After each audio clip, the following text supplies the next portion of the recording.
Welcome, Mr. Sajedi, to our next series of interviews on very important topics related to the regime in Iran and their vision of a new world order and a caliphate structure.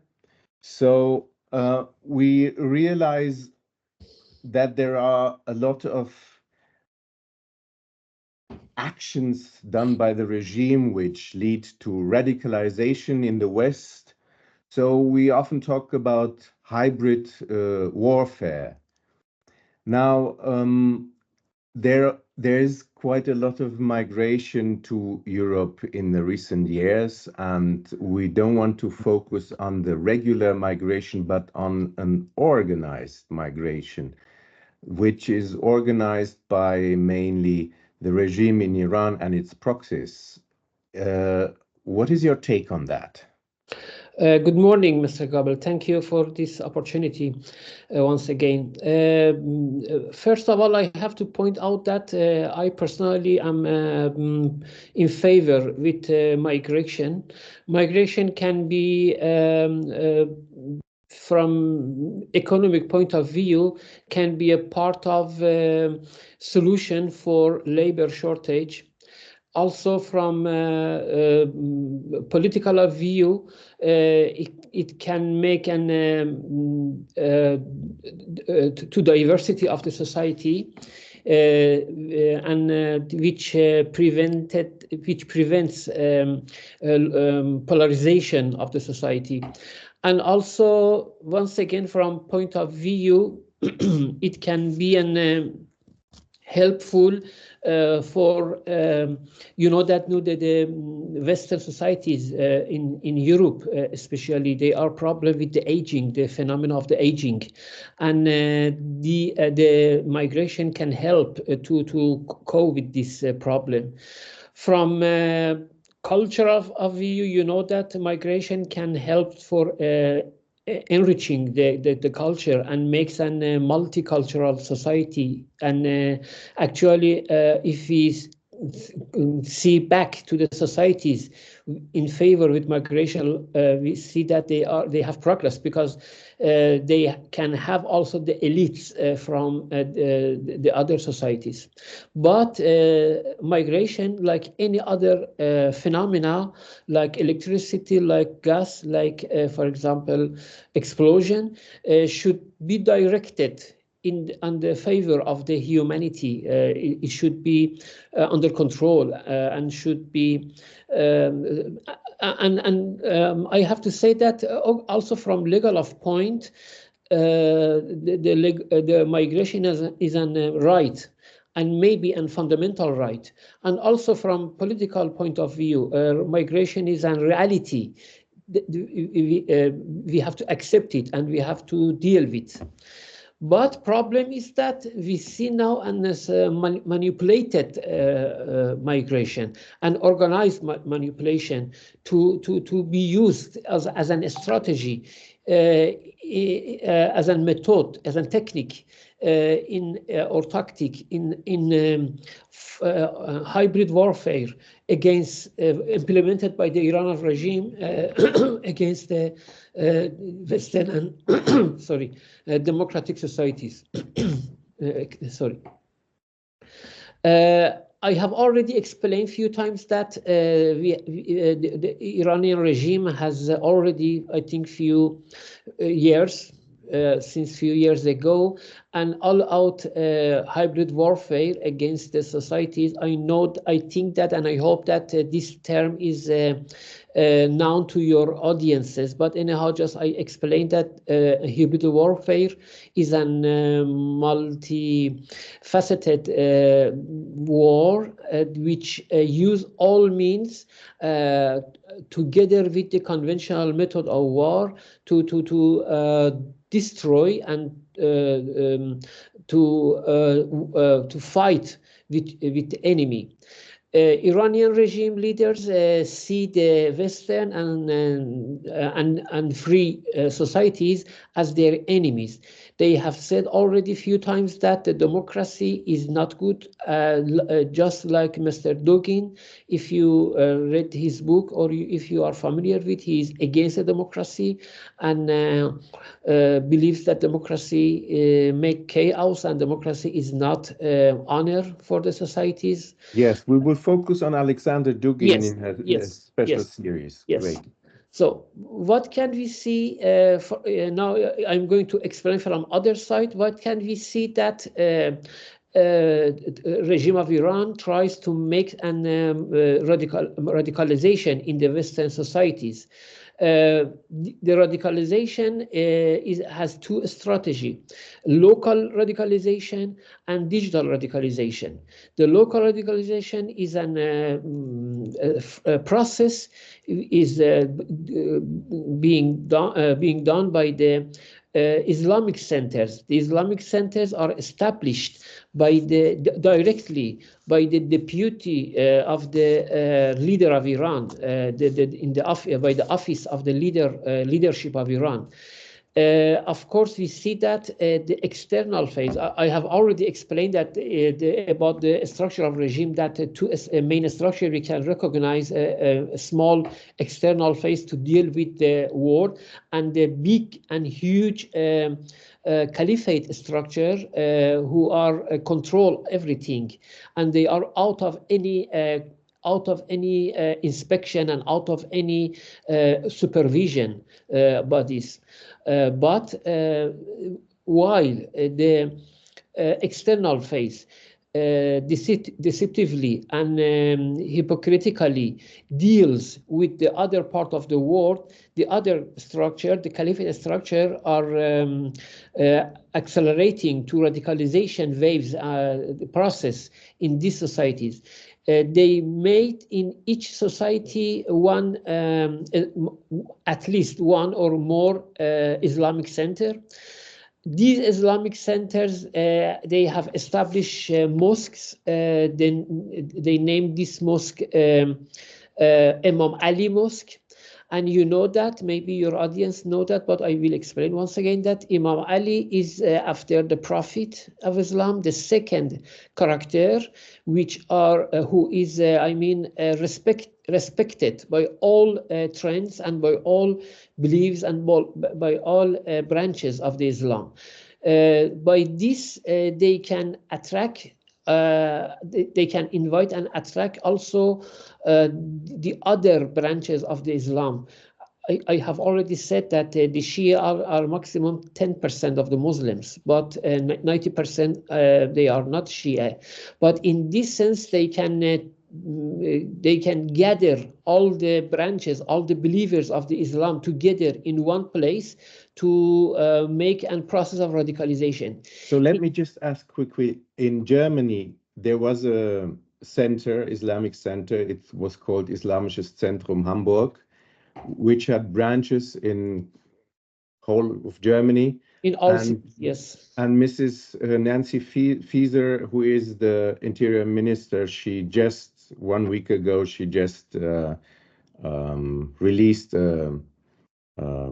cancellation and forbade this group to work in Germany. Are you talking about this kind of groups? Yes, yes.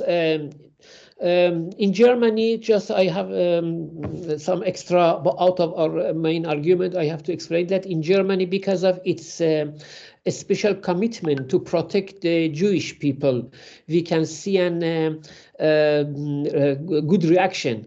But in other countries, they are unfortunately there is a policy of appeasement toward this very dangerous process. For example, in Vienna, yes, the Imam Ali Mosque in Vienna, or the Imam Ali Center, Islamic Center in Vienna, was and is at this time I am not sure, but I'm sure that till 3 years ago, 3 years ago, it was managed by one of the IRGC commanders. So he has at the same time two functions. One function was an chief of I mean the commander of one of the divisions of the IRGC in Iran, and his second function, second job, was managing the Imam Ali Mosque in Vienna. I will explain that how can be dangerous for the Europe, but the Islamic centers usually establish a mosque. I said that, and Imam Ali or other names, but and they can invite and abstract the Sunnist people, and is organized by the regime of Iran. I mean that by the Caliph structure of the regime, and in this mosque and these centers, they hold some ceremonies and programs aligned with radicalization. Usually they make a speech, but this is part of another, I mean that in another part of program, they make some misinformation and disinformation, and then they use, for example, about the Israel-Palestinian conflict, so they made some lies, and then they use this misinformation to radicalize the people who gathered in these gatherings. But what is the role of migration? We see that now the IRGC dispatches too much peoples from the countries that we can see that IRGC has bold presence in these countries, like Afghanistan, like Iran, like Iraq, like Yemen, and when even like Sudan, for example, and when they come to the Europe, they because of the culture evacuation maybe, or because of their psychological problem, they go direct to these centers, to these mosques, and and because they have already prepared in their own societies, and some pre-made conception is implemented in their mentals, they are ready to be radicalized. And then the process of local radicalization will be implemented about them. The point, and or better to say, the aim of this process is to turning the residing Muslims in Western societies to a loyal soldiers for the Caliph in Iran. They have to say first they receive a doubt and hesitation about and I'm splitting between choosing commitment to the rules and laws of the societies which they are residing in, or they have to be loyal to the I mean fatwas. And do you know what is fatwa? The fatwa is a religious command from the religious leaders. Gradually, they preferred. For example, when they see that that the Western societies are supporting Israel, but they don't know why and how, they think, okay, they are the enemies of Islam, because they so has said in the Islamic centers that the Western societies, democratic societies, maybe they can be an enemy of Islam, and ever we have to try, and we have to sacrifice our wishes and ourselves to help to establishing the Islam in these societies, for example. Gradually they get radicalized locally, but along with local radicalization, physical radicalization by these centers, we have a very, very advanced process of digital radicalization. And digital radicalization that we are now, is a second phase of the the distance radicalization. First was from the first phase was carried out by the satellite, by the TVs. Now the Iran TV, I think, has more than 30 or 40 centers broadcasting for all languages on the earth. But now in the second phase, they use usually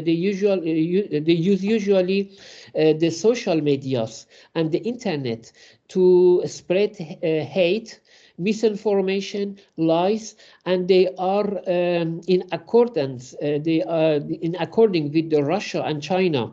There is very huge activities from the IRGC, and the aim of the digital radicalization is helping to local radicalization to finish their job. And if somebody, for example, goes to work and they have not time to go to the mosque oftenly, then they can receive this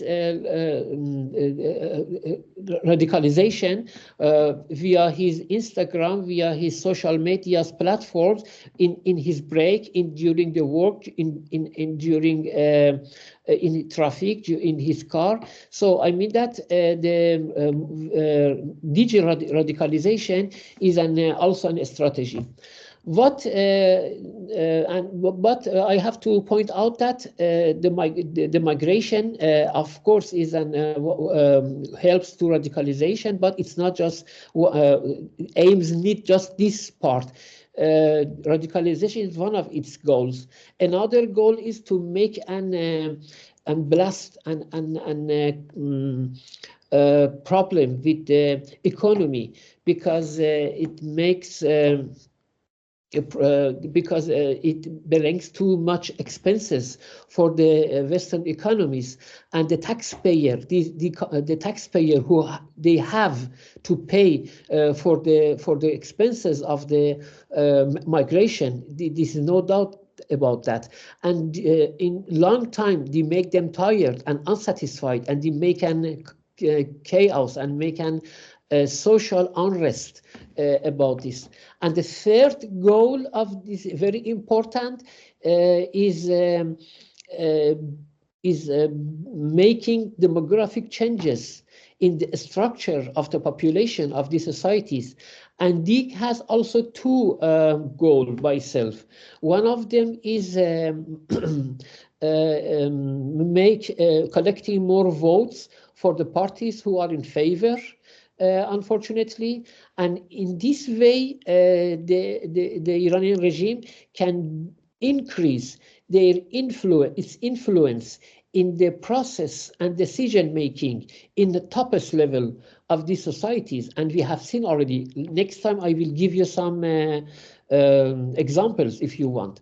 I have now in my mind, but just to be an exact and give you the specification, I will give you some examples next time. And another goal, this is also very important, changing the demographic equations, demographic structure, making these societies prepared to accept the fundamental, I mean that the radicalized positions. For example, now I have heard that in some cities in Britain and also in Germany, the Muslims are make propaganda for the hijab, and they say that, okay, here we are in a majority. In Malmo, I have seen by myself an interview that we are going they plan to make their population more than the local population. I mean that the original population of the city, and then they will pass some bills in city council for Islamic rules. So these are all of them, and about the migration. But if you need more details, I can provide you. Yes. So last question for this part. We were talking about organized migration. So now you focused on three aspects: what how radicalization is being implemented, and how mosques are being used and digital spaces are being used, plus demographical changes, plus economical problems. But how exactly does IRGC, for example, help to organize migration, to help bring people from certain countries to Europe? Do you have some Yes, information on that? yes, it's a very good question, and I will make an clarity about that. I said that the migration, the organized migration, is a part of the project. And this project is on radicalization, and radicalization is a strategy of hybrid warfare. We have some evidence about that. For example, I said that the hybrid warfare is not just this radical strategy. There is other strategies that we have already statistics about that. And because this strategy implemented by IRGC physically, we have evidence and verdict. We can be sure that the other strategy of the same war is also implemented by the IRGC. I mean about the organized crime. Yeah, one of the most important aspect of hybrid warfare is removing or blurring the boundaries. According to a report issued by the, I think, Minister of Foreign Affairs of United States or by the FBI, I'm not sure about that, but the report I have mentioned in my book, that since from 2000, the nature of the terrorism and organized crime are changed. So in during last years of the last century, we can recognize and distinct border boundaries between terrorism and also and organized crime. Sometimes organized crime assassinated the people, but usually this not with the political aims. And usually terrorists also used drug deals, but this was very limited, and totally they considered this as a very shameful act. But now we see that since 2000, in new century, in 21st century, under management of the IRGC, the organized crime, the gangs are organized under management, and they are going to be united with the terrorist groups. Now, at this time that I talk to you, the Hezbollah is not just accused for killing of the children in Israel or violence, but now this organization is accused to be the biggest drug dealers in the world. So, and a religious organization who is recognized and proscribed as an designated as an terrorist group is also engaged with organizing all the gangs, bonds and groups in America continent to make a unified strategy. Okay, have you ever heard me speak maybe 2-3 times the biggest package of the drugs was found under name of the Hezbollah in Italy, and also in, I think, in Romania was that, and also in Germany. I have already all of them explained in my book. And also, you know that, just I have to give some information that you know that in Argentina, the Lebanon they have presence from traditionally, and this makes for Hezbollah an opportunity to have influence among the Lebanese who are residing in Argentina. And from this point of view, they could arrange a very big network and sophisticated network for the laundries and also for making and drug deals in and they use now these gangs in Europe and in Turkey, for example, for following their political goals. So if you heard, for example, in Turkey, one of the Iranian gangs who was busy with deal, he works for Iran and he has kidnapped the Iranian activist and brought to Iran. So it means that according to this report, there is an integration between organized crime and also the and also migration and also the terrorism.